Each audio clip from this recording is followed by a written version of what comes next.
마태복음 9장 35절에서부터 38절까지입니다. 예수께서 모든 도시와 마을에 두루 다니사 그들의 회당에서 가르치시며 천국 복음을 전파하시며 모든 병과 모든 약한 것을 고치시니라. 무리를 보시고 불쌍히 여기시니 이는 그들이 목자 없는 양과 같이 고생하며 기진함이라.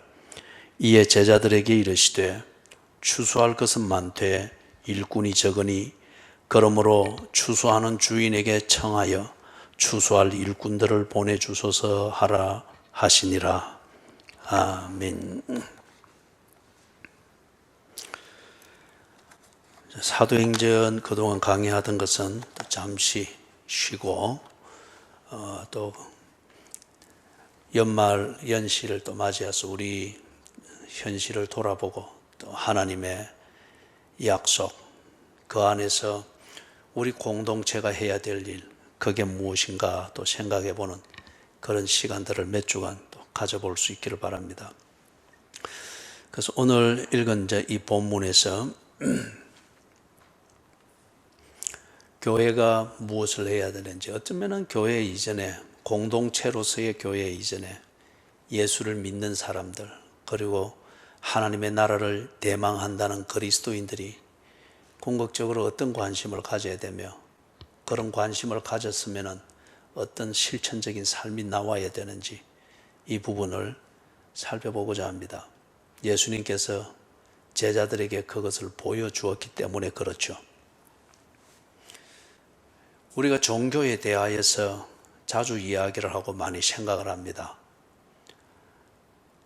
모든 종교는 그 구도자들을 향하여서 신의 경지에 이르르라고 합니다.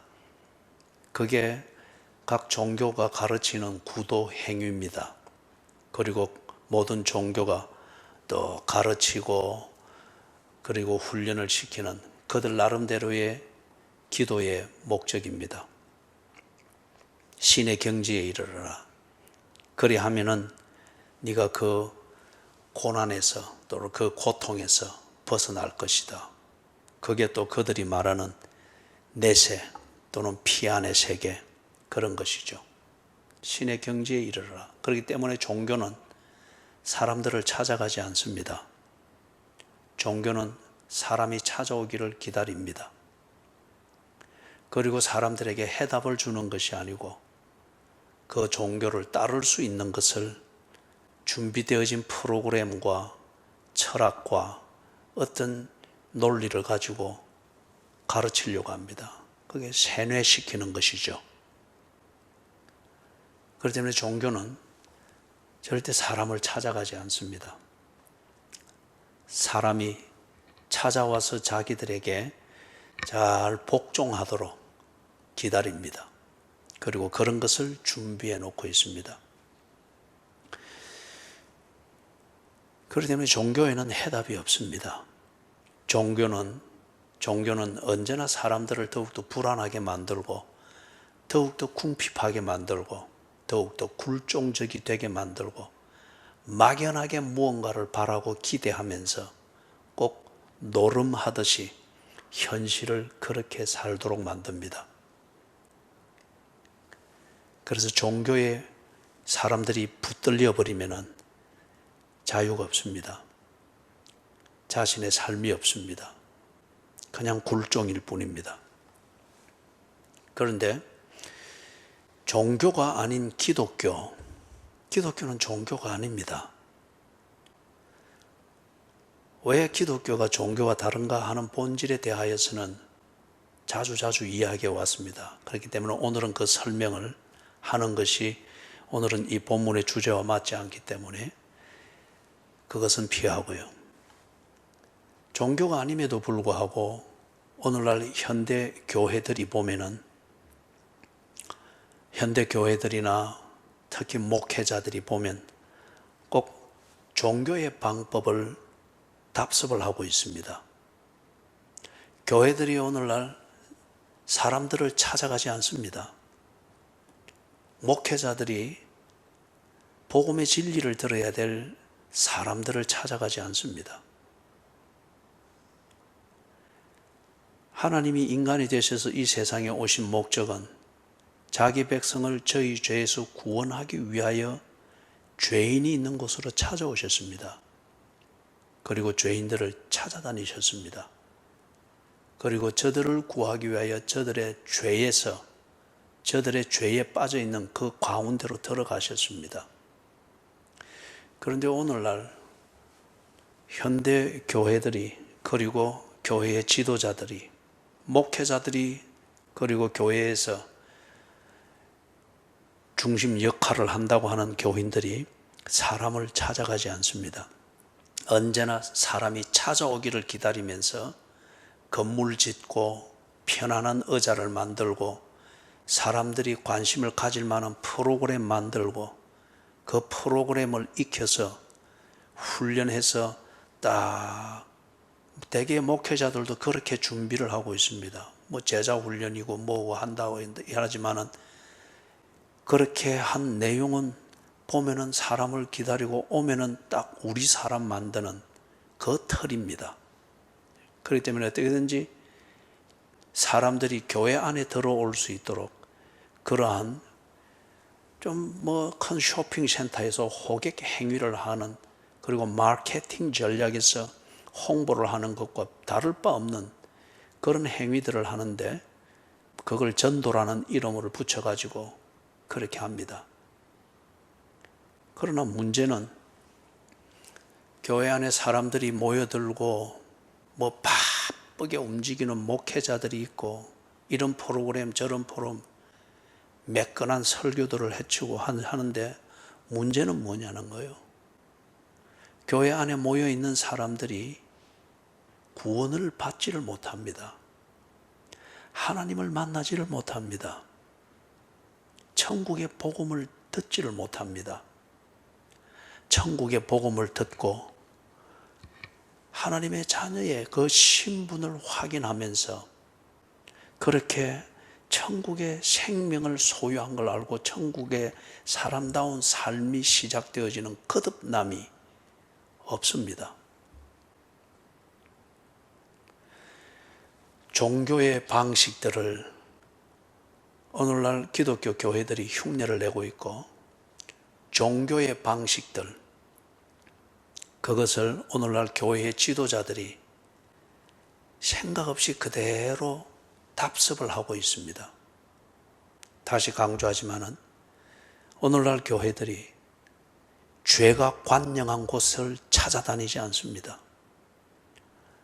구원받아야 될 사람을 찾아다니지 않습니다.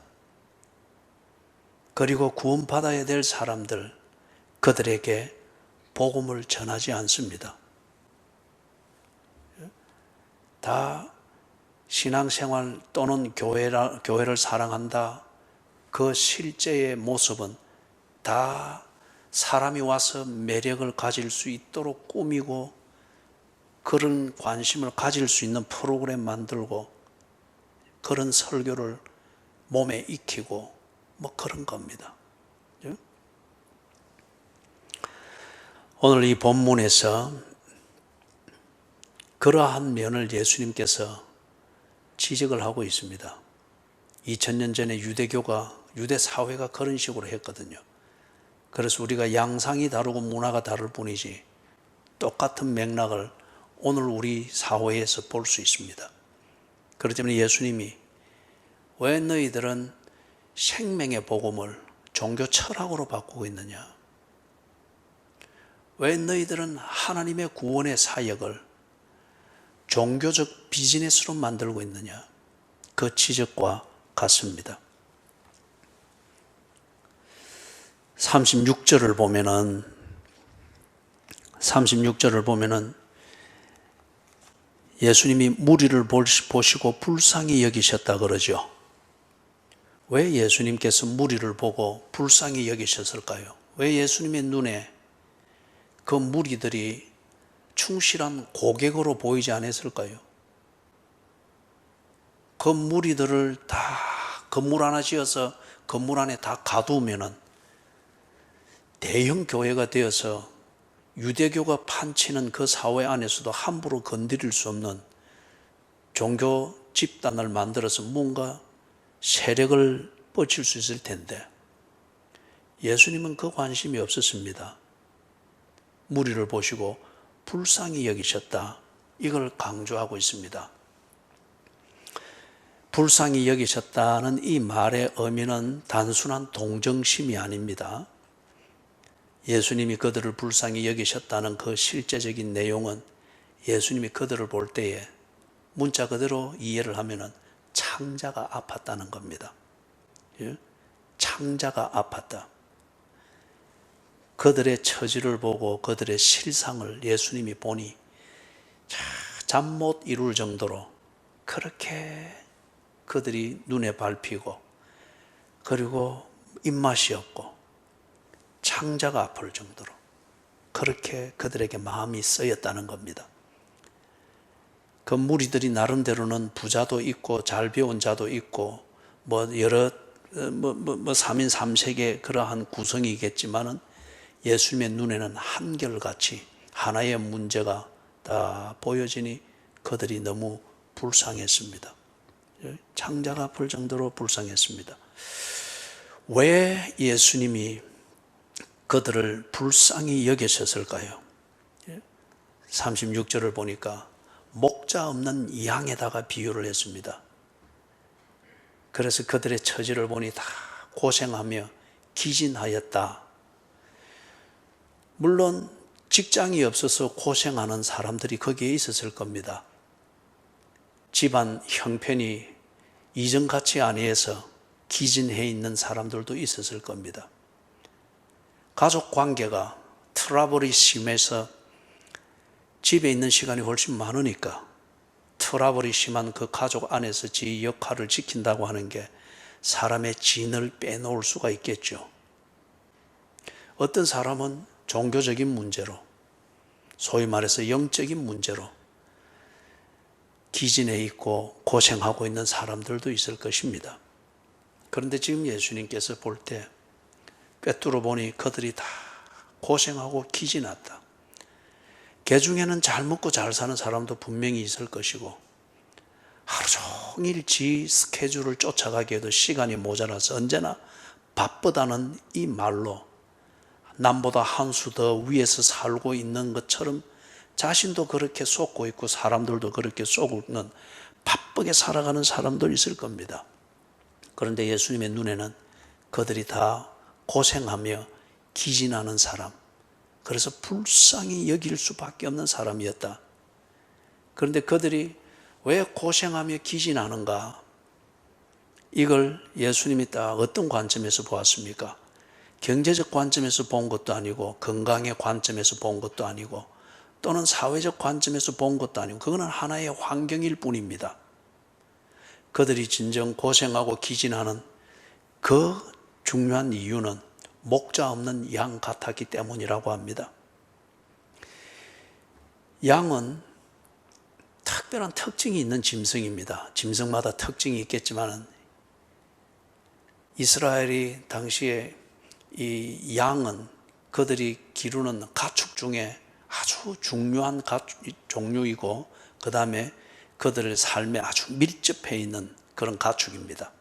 그렇기 때문에 양을 잘 알고 있습니다. 그래서 예수님이 그 무리들에게 또는 이스라엘 백성들에게 진리를 가르칠 때에 종종 양에다가 비유를 했죠. 그들이 잘 이해할 수 있기 때문에. 근데 이 양에게 특별한 특징이 있어요. 양은 눈이 아주 안 좋습니다. 눈이 아주 안 좋아가지고 이 앞을 잘 보지를 못해요. 그렇기 때문에 양은 가면은 옆에 있는 양이든지 앞에 가는 양을 자꾸 이렇게 부닥칩니다. 왜냐하면 이걸 다이는 감각을 가지고서 지 가는 길을 이렇게 확인을 하기 때문에 그래요. 눈이 잘 안 보이니까. 두 번째는 이 양은 참 머리가 나쁩니다. 짐승 중에서도 이 지능이 낮은, 아주 지능이 낮은 짐승에 속합니다. 그렇기 때문에 몇 번 가르쳐도 몰라요. 그래서 얼마나 단순하고 어리석은지 양이 가다가 이제 자꾸 이렇게 부닥치면서 데이면서 내가 가는 길을 자꾸 따라가니까 한 마리 양이 폴딱 뛰면은 지도 폴딱 뛰고 그 뒤에도 폴딱 뛰고 거기에 장애물이 있는지 없는지 이거는 상관없이 뛰니 지도 같이 뛰는 거예요. 어리석습니다. 그 다음에 그 반면에 이 양은 참 이 고집이 셉니다. 무지하면 고집이 세죠. 이 고집이 셉니다. 그렇기 때문에 틈만 나면은 지 가고 싶은 대로 갑니다. 예? 이게 꼭 우리 한때 시체말로 이래 돌았던 거 있죠. 단무지. 예? 단순하고 무식하고 지자는 알아서 붙이십시오. 예? 이 양이 꼭 그런 그거예요. 그죠? 그렇기 때문에 이 양이 생존해내려면은 무엇이 절대적으로 필요한가 하면은 뭐 없는 뇌를 넣을 수도 있는 것도 아니고 눈 나쁜 것을 다시 어떻게 할 수 있는 것도 아니고 이걸 종합적으로 보완을 해서 양이 생존할 수 있도록 하는 그 조건이 뭔가 하면은 목자입니다. 그래서 목자가 부어서 푸른 초장이 있는 곳으로 인도해 주고 그리고 또 물 있는 곳으로 인도해 주고 그리고 위험한 길은 피해서 안전한 길로 가고 혹 거기에서 더 지독한 단무지가 있으면은 떨어져 가지고 걸려 있으면은 지팡이와 막대기로 이래 건져서 또 그 무리 속에 넣어주고 목자가 절대적으로 필요한 짐승들입니다. 그런데 지금 여기 뭐라고 되어 있습니까? 이 무리들이 목자 없는 양 같았더라. 사람들은 지 눈에 보이는 대로 믿으려고 합니다. 그렇기 때문에 눈이 나쁘거나 흐릿하면은 자기 아내와 옆집의 아주머니를 구분을 못합니다. 또 고집은 센데 머리가 안 되면은 지 고집이 진리인 줄 알고 그렇게 고집을 부립니다. 그러다 보면은 저 절벽에 떨어져 가지고 죽느니 마느니 늘 똑같은 신음소리를 내고 있습니다. 이 양들, 이 무리들이 목자가 없는 양처럼 배워야 될 진리를 배우지를 못하고 있습니다. 있어야 될 곳을 그들이 알지 못하고 있습니다. 살아야 될 그 삶, 그리고 그 삶을 살아내는 도덕을 제대로 안내받지를 못하고 있습니다. 바라보아야 될 희망, 이 희망이 엉터리가 되다 보니까 사람이 기대하는 것, 자기가 신뢰하는 그 희망을 바라보면서 살잖아요. 그런데 바라보아야 될 희망을 제대로 알지를 못하고 엉뚱한 것을 바라보면서 사니까 열심히는 단무지처럼 열심히는 사는데 언제나 엉뚱한 데 가 있습니다. 언제나 헛발을 딛고 있습니다. 그래서 목자 없는 양 같아서 그들이 다 고생하며 기진하니라. 열심히 살지 않는다는 걸 말하지 않습니다. 나름대로 지 고집, 좋은 말로 말하면 소신이 없다 이것도 아닙니다. 그들 나름대로 살아가는 방향성을 결정하는 비전이 없기 때문에 고생하고 기진한다 이것도 아닙니다. 그 모든 것을 구별하지 못하고 판단하지 못하고 고칠 수 있는 자생력을 없는 목자 없는 양 같음으로 인하여서 자기 열심에 자기가 치이고 내가 믿는 그 희망 그것에 스스로 속고 그리고 내가 세운 비전을 따라서 나름대로 소신 있게 산다는 이게 시한폭탄과 같은 거예요. 그 비전이 내일 헛것인 것을 알 때에 그것에 함께 힘을 모았던 부부관계는 원수지간이 되죠. 동료는 서로가 서로에 대한 사기꾼으로 취급을 받습니다. 목자 없는 양 같음으로 인하여 그래서 그들이 종교적으로 아주 열심이고 사회적으로 아주 서로 자기들이 최고인 척 민족주의를 이루고 있고 경제적으로 나름대로 이래 하면 살 것이라 생각하여서 열심히 나름대로 그렇게 사는데, 그런데 그 결과가 예수님이 딱 보이지 않습니까? 그렇기 때문에 너무 안타까운 거예요. 창자가 아픈 거예요. 저들을 생각하면은 참 잠이 안 올 정도로, 창자가 아플 정도로 참 불쌍한 거예요. 36절이 그걸 말합니다. 그렇기 때문에 이 불쌍히 여기되 그것을 위하여서 어떤 행동도 나오지 않으면은 이거는 위선입니다. 이거는 일종의 동정심에 지나지 않습니다. 지금 연말 연시를 맞이하면서 사람들이 불우한 이웃을 많이 말하고 선행을 하는 것을 많이 말하고 그리 하는데, 대개는 보면은 선행을 하는 자기 자신을 위해서 합니다. 그리 하면 내 양심이 좀 괜찮을 것 같고, 그리 하면 좀 이때에 얼굴 좀 들고 다닐 수 있을 것 같고, 동정이 필요한 그 사람의 필요 중심으로 선행을 하는 것이 아니고, 그것을 보면 느끼는 내 중심으로 합니다. 내 중심으로. 그렇기 때문에 나의 생색내는 선행을 통해서 불쌍한 그 사람이 정말 실제적인 도움을 얻었느냐, 이거는 관심 밖입니다. 그것을 하고서 내 의무감과 부담감, 이것을 덜기에 충분했느냐, 그것으로 생색내는 거죠. 불쌍히 여기되, 그리고 불쌍히 여기서 세계의 평화를 위해서 기도하고 이 땅의 평화를 위해서 기도하고 나름대로 무슨 고민들을 하고 그렇게 하지만은 그것을 위해서 구체적인 실천이 나오지 않는 것 같으면은 불쌍히 여기는 그 중심은 우리를 위선자로 만듭니다. 외식하는 자로 만들 뿐입니다. 예수님께서 35절과 같은 이런 내용의 일상의 삶을 산 이유는 36절, 불쌍히 여기는 이 마음 때문입니다. 크리스마스를 정해서 우리가 이 절기를 지키는 것, 무엇을 기념하기 위해서입니까? 하나님께서 우리를 불쌍히 여기셔서 나를 구원하기 위하여 내가 있는 이곳으로 오셨다고 하는 하나님의 그 실천적 사랑을 기념하기 위하여서 크리스마스 절기를 정하여 지키는 것이 않습니까? 왜 예수님께서 그런 삶을 사시고 그런 생애를 사셨느냐? 불쌍히 여기는 이 마음 때문입니다.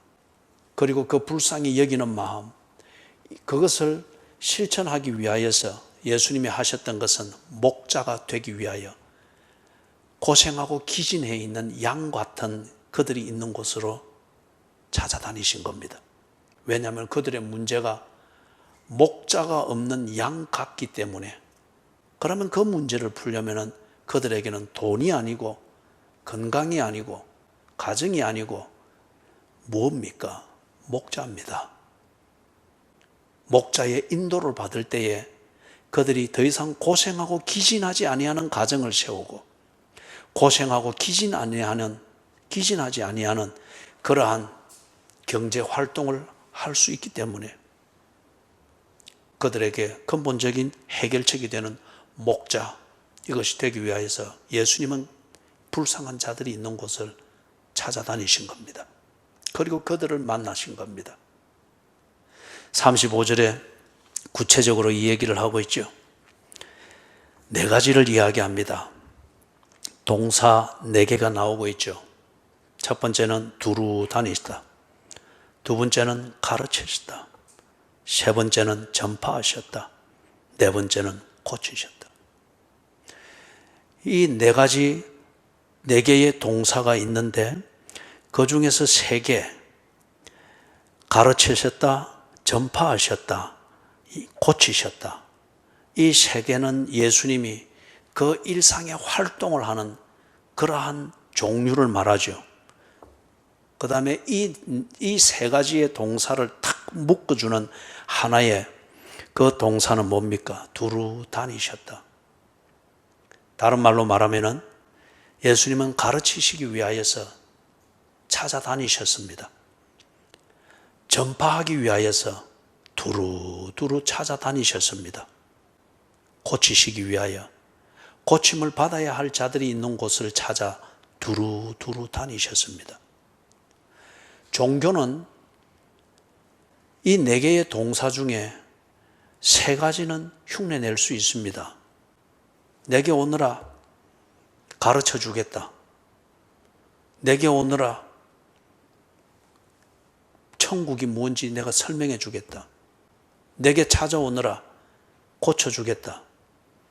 오늘 교회나 목회자들이 이런 식으로 종교적으로 변질이 되어가고 있습니다. 복음을 가지고 종교 활동을 하고 있단 말이에요. 알아서 찾아 나올 수 있고, 그리고 그 처방전을 얻을 수 있는 길을 알아서 찾아 나올 수 있다고 하면은 애초에 이 사람들은 목자 없는 양 같은 처지에 빠지지 않습니다. 어디로 찾아가야 될지, 무엇을 구해야 될지 이 자체를 모릅니다. 목자 없는 양 같기 때문에 그렇습니다. 그렇기 때문에 예수님은 가르치고 전파하고 고쳐주시기 위하여서 두루두루 다니셨습니다. 그 사람들이 있는 곳, 그게 도시든지 마을이든지, 이걸 우리 현대 용어로 말하면은 도시 문화 속이든지 저 산벽지 같은 그런 시골이든지 불쌍한 자들이 있는 곳, 예수께서 가르치시고 전파하고 고쳐주지 않으면은, 목자가 없으면은 도무지 해결될 수 없는 그 양 같은 사람들이 있는 곳이면은 어디든지 찾아다니셨습니다. 사랑하는 여러분, 왜 예수님께서 두루두루 찾아다니셨을까요? 앞에서 이야기했던 대로 이 세 가지를 하기 위해서죠. 가르치시는데 어디서 가르치셨습니까? 사람이 있는 곳에서 가르치셨습니다. 그게 그 당시에 종교의 권세의 심벌처럼 여겨졌던 회당, 그곳일지라도 거기에 불쌍히 여기는 그 사람들이 있는 곳엔 예수님이 마다하지 않고 찾아갔습니다. 그리고 거기서 가르쳤습니다. 뭘 가르쳤죠? 이 사람들이 당시의 그 종교, 비슷한 기독교의 그 종교, 유대교에 의해서 배워야 될 것에 대하여서 그들은 왜곡당하고 있었습니다. 오도당하고 있었습니다. 속고 있었습니다. 종교적 열정으로 채워졌다고 해서 내가 구원받은 것은 아니에요. 그죠? 그 유대교에 의하여서, 그리고 철저한 그 체제와 그리고 무소불위의 힘을 발휘하는 것과 같은 종교의 그 교권에 의하여서, 교세에 의하여서 그들은 알아야 되는 것, 배워야 되는 것을 제대로 배우지 못하고 오히려 속고 있었습니다. 그리고 그 열정에 매여 있으면 제대로 된 것인 줄 착각하도록 오도당하고 있었습니다. 그래서 예수님께서 그들을 바로 가르치시기 위하여서 그들이 있는 곳, 그 속임과 왜곡이 일어나고 있는 회당으로 가셨습니다. 거기서 가르치셨습니다. 알아야 될 것을 모르고 종교에 의해서 특별히 오도당하면서 스스로 구원받은 것처럼, 그리고 스스로 뭔가 믿음이 있는 것처럼 착각하게 되는 것, 이것이 목자 없는 양과 같은 불쌍한 처지입니다. 예수님께서 그 다음 천국 복음을 전파하시기 위해서 두루두루 다니면서 사람들을 찾아다녔다고 합니다. 천국 복음을 전파하셨다. 이게 무슨 의미를 가지는 걸까요? 사람들이 어느 종교에 쫙 집착되어 있거나 아니면은 지가 원하는 경제적인 목적을 이루어서 유복하게 살고 있다고 하는 이것으로서 사람들은 행복을 느끼는 이것으로 구원받은 것으로 착각하고 있는 거예요. 종교가 그리 가르쳤습니다. 그런 복을 받는다라고 호객 행위를 하면서 그 종교 안으로 사람들을 끌어모았고 그 종교에 충실한 고객이 되게 만들었습니다. 그리고 종교는 그들에게 뭘 주었습니까? 구원받았다고 하는 이 체면을 걸어주었습니다. 건강하면 구원받은 겁니까? 남보다 좀 나은 몸의 상태면 구원받은 겁니까? 2개, 3개 보험 들면서 10년 뒤를 준비하고 뭐 5년 뒤에 해외여행을 멋지게 할 수 있는 보험 들고 차곡차곡 쌓아가고 있으면 구원받은 겁니까? 그들이 그렇게 속고 있었습니다. 그들이 하나님의 백성이라 종교적 교리에 의하여서 세뇌는 되었으나 그들은 정작 천국을 모르고 있었습니다. 구원받은 그 생명을 사는 것이 무엇인지를 그들은 전혀 모르고 있었습니다. 그래서 예수님께서 사람을 찾아다니는 궁극적인 목적, 구원을 가르치고 구원을 주기 위하여서 그들에게 천국 복음을 전하였습니다. 구원을 받은 줄 착각을 하면서 지옥에서 거리가 좀 멀어져 있을 때는 열기만 느끼니까 따뜻합니다. 점점 내 죽음이 가까이 오면서 또는 양심의 가책에 가까이 갈수록 그는 따뜻한 열기가 아니라 그 멸망의 불에서 퍼져나오는 열기인 것을 가까이 가면 갈수록 알게 됩니다. 그죠? 다 없어지니까. 이것처럼 불행한 인생이 어디에 있습니까? 그죠? 그 열기가 거리가 멀었을 뿐인데, 그래서 따뜻함을 느낄 뿐인데 그게 구원의 생명인 줄 알고 그걸 쬐고 앉아있는 그들이야말로 목자 없는 양 같은 사람들이죠. 예수께서 그들을 찾아다니셨고 그들에게 천국 복음을 전파했습니다. 그게 구원의 길이기 때문에 모든 병과 약한 것을 고치셨습니다. 예수님은 기적을 일으키기 위해서 이 땅에 온 게 아닙니다.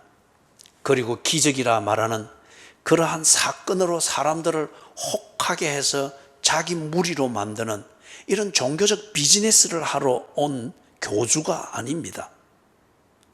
예수님이 그때에 많은 병자들을 고쳤으나 그러나 고침을 받은 병자보다 더 많은 병자들이 그 사회에 가득했습니다. 병을 고치는 자체가 목적이 아니었다는 겁니다. 예수님께서 때로 모든 병자들과 그리고 어떤 그러한 질병들을 고치셨다, 약한 것을 고치셨다. 왜 그런 것을 보여주었죠? 사람들이 배워야 할 것을 배우지 못하는 그 장애가 병일 수가 있습니다. 사람들이 천국의 복음 이걸 듣기 전에 종교가 하는 호객 행위, 그리고 그 종교의 틀 안에 딱 갇혀버려서 코 꿰어버리는 그것으로 해서 그것이 진리인 줄 알고 막 그렇게 하는 것은 지금 당장 살기가 힘드니까, 아니면은 지금 당장 살기가 힘들도록 만드는 근본적인 문제가 내 몸에 있는 병이라고 여길 때에 병을 고칠 수 있다고 하면은 그게 진리로 사람들은 생각을 합니다. 그러다 보니까 종교적 호객 행위에 쉽게 말려들어 버립니다. 기적 한번 보기 위해서 평생을 병신처럼 산단 말이에요. 38년 된 병자가 부르르 끓어오르는 못에 뛰어들면은 낫는다, 제일 먼저 뛰어들면 낫는다는 이 민간 전설을 믿고 그거 한번 하려고, 그죠? 평생을 그렇게 매트리스 위에 누워가지고 그렇게 병자처럼 살잖아요. 그러니까 이게 큰 장애입니다. 진리를 알고, 그리고 정말 그 진리를 아는 생명을 가지고 인간답게 사는 이 진정한 도덕, 이것을 알지 못하도록 만드는 큰 장애입니다. 그렇기 때문에 예수께서 이걸 고치셨습니다. 무슨 말이에요? 복음을 듣고 진리를 알고, 그리고 인간이 무엇이며 내가 인간으로서 무엇을 위해서 살아야 되는가를 제대로 배우고 제대로 생각하고 제대로 고민하고 제대로 깨달을 수 있도록 그것을 방해하는 그 사람의 문제를 예수는 제거해 주십니다. 눈먼 자를 뜨게 해주고, 병든 자를 걷게 해주고, 가난한 자를 먹게 해주고, 자식이 죽어 나가는 이것 때문에 다 무너져 있는 그 엄마가 정말 생명이 뭔지를 알 수 있도록 하기 위하여서 죽어나가는 자식을 살려주어서 눈을 뜨게 해주고, 복음을 듣고 하나님의 구원을 바로 깨닫고 그 생명의 초청으로 들어가는 길을 가로막는 인생의 문제가 장애가 될 때 예수는 그 장애를 치워주셨다는 거예요. 그래서 이런 장애에 매여 있는, 이런 장애물에 매여서 구원을 받지 못하고 있는 그런 자들을 예수는 찾아다니셨습니다. 그리고 그 장애물을 제거해주고, 보아라, 무엇이 진리인지, 무엇이 구원인지. 이 일을 위하여서 예수께서는 두루두루 찾아다니셨습니다. 도시든 시골이든 사람이 많은 곳이든 사람이 한두 명 있는 곳이든 문둥병으로 아주 위험한 곳이든 부자들의 넘치는 음식을 쌓아놓고 밤새도록 먹는 장치 자리이든 예수는 이 목적을 위하여 두루 찾아다니셨습니다.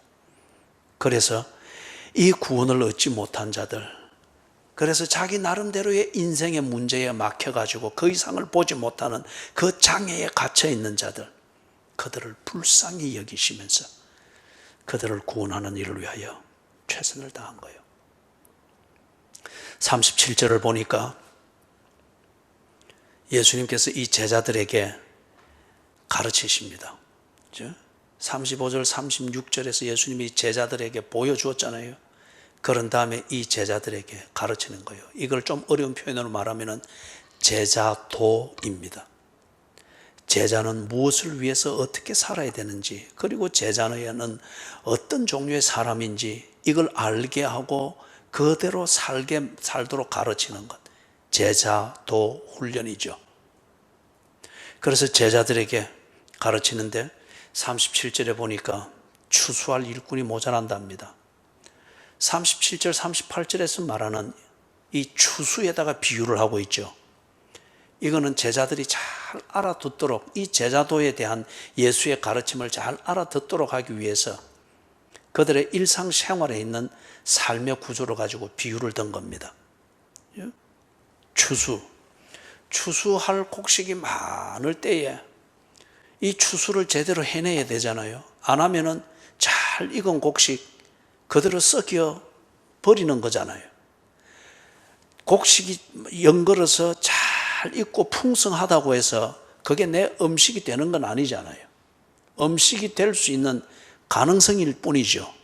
이게 내 음식이 돼서 내 영양분이 되고 삶의 가치를 창출하는 에너지가 되려고 하면은 1차적으로 뭘 해야 됩니까? 이 추수할 곡식을 거두어 드려야 됩니다. 시기를 놓쳐서는 안 되죠. 그리고 제대로 거두어 드려야 되죠. 그래야 음식이 될 수 있는 양식이 되는 이 과정을 시작을 할 수 있잖아요. 그래서 지금 그것에다 비유를 하는데 참 애석한 문제를 지적합니다. 추수할 것은 많은데 추수할 일꾼이 적다고 합니다. 이러면은 상당한 익어 있는 이 곡식들이 양식이 되지 못하고 썩어 버려지게 되는 거죠. 추수할 일꾼이 모자라기 때문에. 왜 추수할 일꾼이 적을까요? 앞에서 예수님이 35절 36절에서 보여준 것, 특히 36절에서 보여준 거기에 해답이 있습니다. 추수할 일꾼이 적은 이유는 사람들을 불쌍히 여기는 이 마음이 없기 때문이라 그 말입니다. 추수할 곡식, 그 곡식을 볼 수 있는 눈이 없으면은 그 시기를 깨닫지 못하면은 낯은 들고 있지만은 그는 추수꾼의 역할을 못 해냅니다. 왜 추수할 일꾼이 없을까요? 왜 두루 찾아다니며 예수의 제자임에도 불구하고 예수께서 하신 그 일과 예수께서 명하신 그 일을 하는 사람들이 그렇게 모자랄까요? 사람들을 보면서 가져야 될 그 마음을 가진 자들이 없다는 거예요. 제자라는 졸업장은 받았지만은, 신학교에서 훈련은 받았지만은, 그래서 졸업장은 받고 학위는 받았지만은 예수가 가지는 마음, 예수가 사람을 보는 그 관점, 사람을 보면서 느끼는 그 심정, 창자가 끊어지는 것과 같은 그 불쌍히 여기는 그 심정을 가지는 그 관점, 그 관심, 이게 없다는 겁니다. 그렇기 때문에 어디 사람이 없겠어요? 추수꾼이 없다는 겁니다. 예수와 같은 이 마음을 가진 자가 없습니다. 또는 예수와 같은 이 마음을 가지면서 느끼고 필요는 느끼지만은 행동하는 사람이 없다는 겁니다. 굳이 도시만 가겠다는 거요. 굳이 준비되어 있는 사람이 모여있는 교회만 가겠다는 거요. 오늘 이 사회가 참 그래서 슬픕니다. 웬만큼 되어 있는 교회에서 뭐 50명이든 100명이든 갖추어져 있는 교회에서 목회자를 구한다고 하면은, 특히 담임을 구한다고 하면은 이력서들이 넘쳐난다고 합니다. 그런데 금요일 기도회 때 소개했던 것처럼 제일 알짜배기 중에 알짜배기라 여기서 믿어서 추천을 하는데 추천하는 자리가 그런 자리, 8명 뿐인데 8명도 지속이 될까 말까 한, 그런 데 있을 때는 그죠? 없다는 거예요.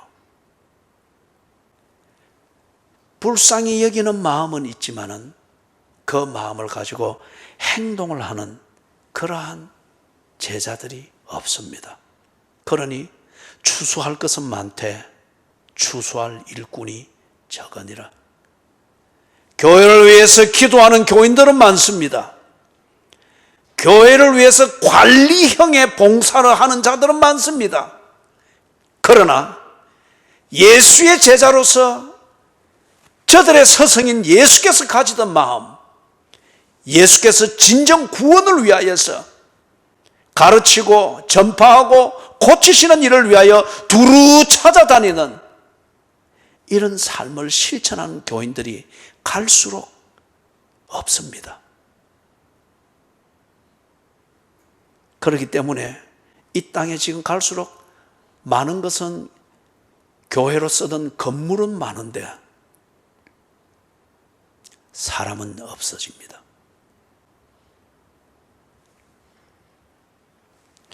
(38절에서) 예수께서 저들에게 해야 될 것을 가르칩니다. 제자들에게 해야 될 것을 가르칩니다. 추수할 것은 많되 추수할 일꾼이 적은 이 현실을 두고서 자괴감을 가지고서 아이고 다 썩었구만, 그게 아니라는 거예요. 네가 정말 제자일 것 같으면 너는 이런 현실에서 이렇게 해야 된다, 가르칩니다. 여러분, 예수님이 이것을 가르칠 때에 전제는 분명하잖아요. 너희가 내 제자일 것 같으면. 제자는 스승을 닮는 거잖아요. 그리고 스승이 하는 일을 이어가는 거잖아요. 너희가 내 제자일 것 같으면 내가 하는 일을 너희들이 해야 한다, 그겁니다. 그래서 구체적으로 추수밭을 두고서 비유로서 말씀하면서 할 일을 가르치는데 한 3가지로 정리해 볼 수 있습니다. 첫 번째는 제자로 부르신 주인의 뜻을 찾으라고 합니다.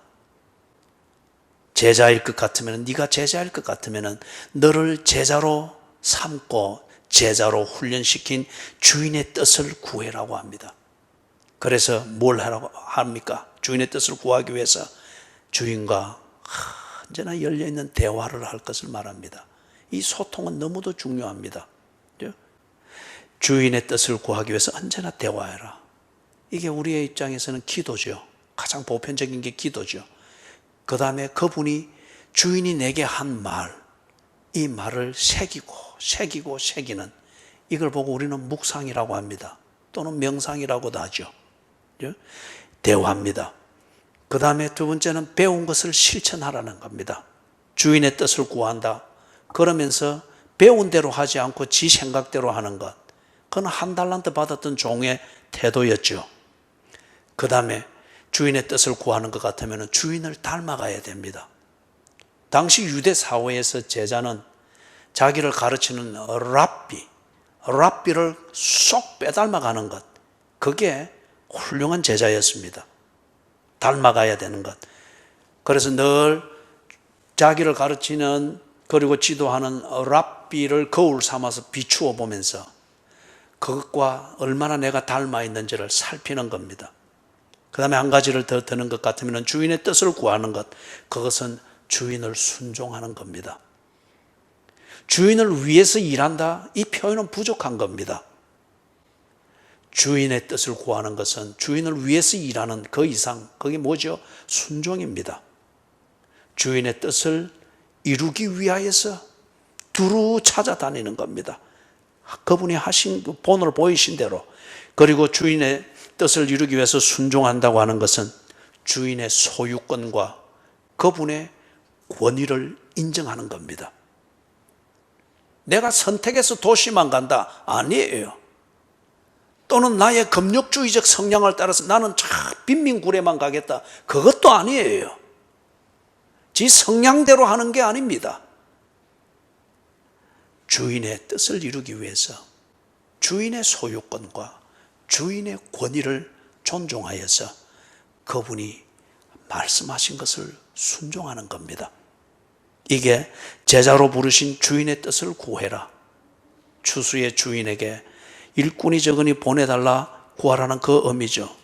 그 다음에 두 번째로 우리 생각해 볼 수 있는 것, 제자가 해야 될 일은 추수할 일꾼을 보내주소서, 그렇게 가르치지 않습니까? 그죠? 추수할 일꾼을 보내주소서. 사랑하는 여러분, 지금 여기서 예수님이 더 많은 밭을 구해라, 또는 더 많은 씨앗을 구해라, 뭐 이런 것을 지금 가르치지 않습니다. 추수할 일꾼을 보내주셔서 지금 해야 될 일이 뭡니까? 추수하는 것입니다. 그죠? 이걸 지금 우리 표현으로 해서 좀 더 우리 상황에서 정리를 해보면 이렇습니다. 예수님은 추수꾼과 같은 예수의 제자된 우리에게 조직을 만들어라, 이걸 가르치지 않았습니다. 또는 이 공동체의 몸집을 불리기 위하여서 뭔가 궁리하고 하나님께 구해라, 이걸 가르치지 않았습니다. 교세를 불리는 것, 뭐 재정이 넘치도록 만들기 위해서 헌금할 수 있는 사람들을 끌어모으고 뭐 그런 것 가르치라, 그걸 지금 우리에게 가르치지 않았습니다.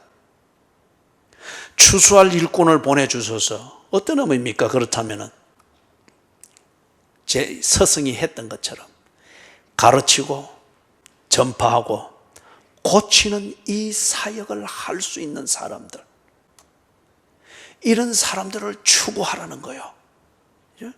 여러분, 이걸 두고서 우리가 오해를 해서는 안 돼요.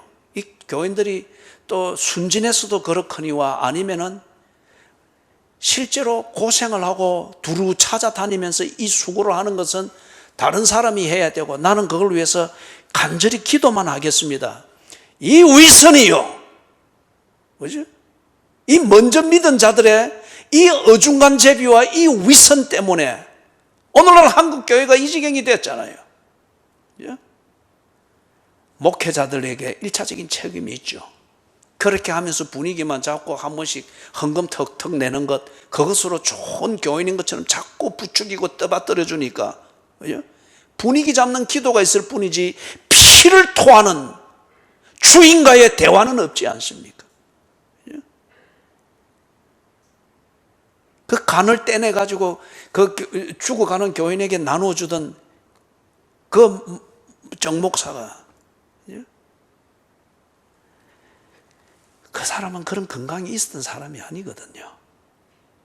그런데 꼭 그 성대 결절이 다 된 것 같은 그것으로도 새벽과 침략 기도회가 되면은 그 큰 교회당에서 이 사람 소리뿐이요. 근데 들으라고 하는 그 기도는 아니에요. 얼마나 주인의 뜻을 구하는지. 그러니 주인의 뜻이 거기에 딱 정리가 되어지니, 뭐 내가 건강이 안 됩니다, 뭐 나는 이런 비전이 있기 때문에 안 됩니다, 군소리가 없는 거예요. 그냥 사랑하는 여러분, 가르치고 전파하고 고치는 사역, 이것은 누군가 와서 해주는 것이 아니고, 그리고 여러분 꼭 교회들이 적거나 이럴 때에 보면은 많은 일꾼을 보내주셔서, 이 기도는 그 내용이 뭡니까? 다른 교회에 있는 사람들이 다 저거 교회 버리고 이곳으로 많이 오게 해주십시오. 그거는 오합지졸이요. 그거는 전도가 아니라고요. 그죠? 그걸 지금 가르치는 게 아니에요. 추수할 일꾼들을 보내주셔서 가르치고 전파하고 고치는 사역, 1차적으로는 이 교회 안에서 이 훈련들이 일어나야 되는 겁니다.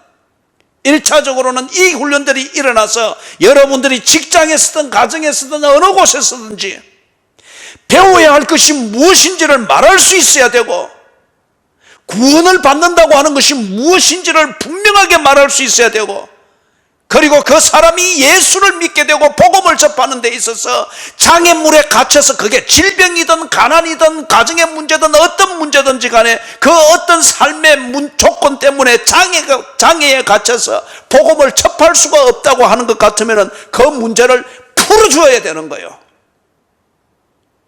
이걸 교회면 교회 안에서 이것을 훈련을 시켜야 되고, 그리 되는 교인이 되도록 만들어야 되고, 그렇게 되었으면 당신이 가르쳐야 됩니다.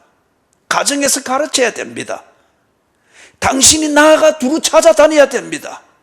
그것을 위해서 파송을 받았으면 파송을 받은 대로 가야 됩니다. 고치는 사역을 해야 됩니다. 이걸 위하여서 다른 교회에 있는 사람들이 막 와서 자리가 다 채워지게 하십시오. 그런 거짓되고 사탄의 기도를 해서는 안 돼요. 그거는 예수께서 가르친 기도가 아닙니다. 그런 교회에서, 그런 종류의 교회에서 오도를 당하고 잘못 배우고 있고 속고 있다고 하면 그들을 건져내야 됩니다. 그러나 이것은 그런 앉아서 신비한 분위기 잡으면서 기도하고 있고, 그래서 막 어떤 종류든지 이렇게, 그걸 기도를 가르치는 건 아니에요. 그죠? 속고 있는 것은 바로 잡아야 됩니다. 그리고 종교적으로 속고 있는 구원에 도취되어 있거나 최면이 걸려 있는 자는 그것을 가르치는 집단이 교회일 것 같으면 그 교회에서 빼내야 됩니다. 요지는 무엇이냐? 알아야 할 것을 바로 가르치고, 속고 있는 것은 바로 잡아줘야 되고, 구원의 확신을 분명히 가질 수 있도록 천국의 복음을 분명하게 전파를 해야 되고, 그죠? 그가 교회 안에서 쏟고 있던, 성당에서 쏟고 있던, 절에서 쏟고 있던, 부자가 되어서 쏟고 있던, 그것을 쏟고 있다면 어디서든지 그것은 빼내야 됩니다. 삶의 어떤 조건 때문에 그것에 막혀서 이 기회를 잃어버리고 있고 늘 그만큼밖에 안 된다고 하면 그의 삶의 조건의 장애물을 깨부시는 이러한 뭔가 영적 전투를 치러내고자 하는 담대함이 있어야 됩니다. 이걸 위해서 예수께서는 두루 다니셨다고 하는데, 이 가르치고 전파하고 고치는 것을 위해서 헌신해야 합니다. 한국 교회가 몸집이 커지고, 몸집이 커지면 당연히 조직도 만들어져야 됩니다. 그리고 기저가 마련되어지는 프로그램도, 고정된 프로그램도 생겨야 됩니다. 그러나 이게 자본주의적 사고방식과 경영 원리, 그리고 이웃 종교들이 하는 이런 것들을 이래 보면서 특히 목회자들이 안주하기를 시작했죠. 프로그램 딱 만들어지고 조직이 딱 되어 있으면 그것의 생명력을 잃어버리면 웬만큼은 다 저절로 돌아갑니다. 그죠? 저절로 끼워 맞추다 탁탁 돌아갑니다. 그게 잘 돌아가는 것으로 생각하고, 목회자들도 그게 목회의 전부인 줄 알고 늘 프로그램 돌릴 생각만 하고, 프로그램 만들 생각만 하고, 그것에 익숙한 기술만 배우려고 하니, 그죠? 불쌍히 여기는 이 인격적 목회를 잃어버린 거예요. 그러니 헌신하지 않습니다. 형편대로만 하려고 하는 거예요. 헌신하지 않습니다. 목회자들이 이러니 교인들이 그것을 보고 배우는 거예요. 예수께서 지금 제자들에게 제자도를 가르치는 데 있어서 그 두 번째 요소 추수할 일꾼들을 보내주셔서, 이거는 절대 그런 의미가 아닙니다. 프로그램을 만드는 게 아닙니다. 기술을 배우는 게 아닙니다. 나는 기도하고 있고 움직일 사람들은 어디서든지 와서 어부지리로 뭔가, 그게 아니란 말이에요. 헌신입니다. 그렇기 때문에 세 번째, 제자도를 실천하라 그 말입니다. 이 말을 듣고 있는 네가 예수의 제자일 것 같으면 네가 바로 가르치고 전파하고 고쳐야 될, 그것을 실천해야 될 추수꾼이라는 겁니다. 내가 한 번도 해보지 아니하고 어찌 이런 기도를 할 수 있겠어요? 죽어가는 사람들이 있는 곳을 찾아가 보지 아니하고 어떻게 저들의 절박함을 알고 복음을 전할 수 있겠어요?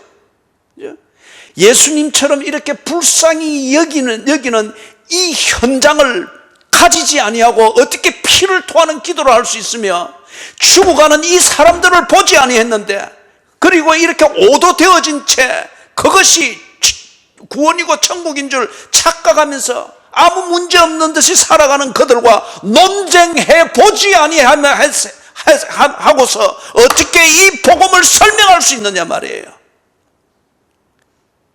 그냥 문장일 뿐이지.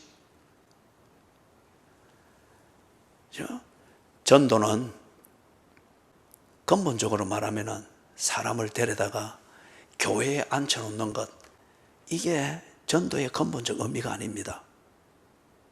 전도는 지금 예수께서 말하는 것처럼 가르치고 전파하고 고치는 것입니다. 이걸 위해서 두루 다니는 겁니다. 교회에 꼭 한번 와보십시오.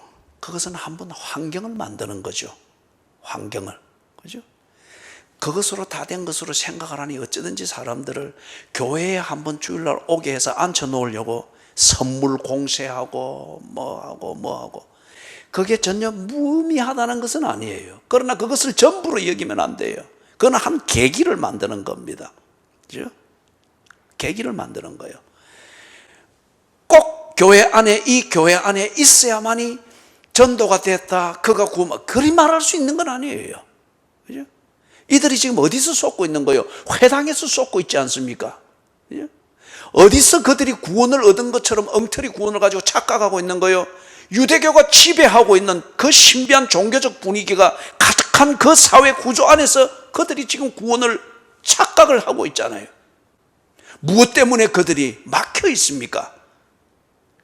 삶의 어떤 부분에 그들이 장애가 생겼습니다. 가난이면 가난, 질병이면 질병, 가정 문제면 가정 문제, 사회 문제면 사회 문제, 성격이면 성격, 이것에 막혀가지고 그 이상을 나가지를 못하고 있습니다. 이것을 걷어내고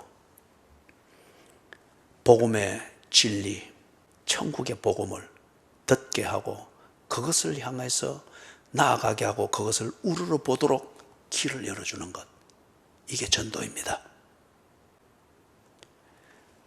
교회로 인도를 하는 것도 중요하죠. 인도했으면 교회 안에서 그 사람들이 이걸 경험할 수 있는 교회가 되어야 됩니다.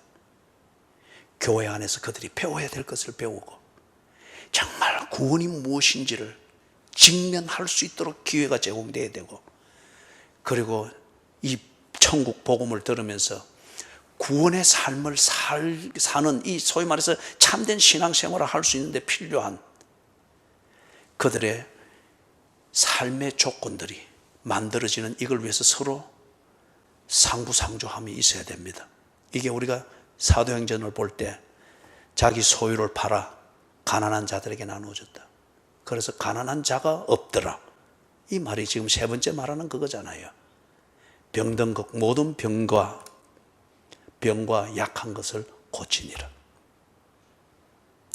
사랑하는 여러분,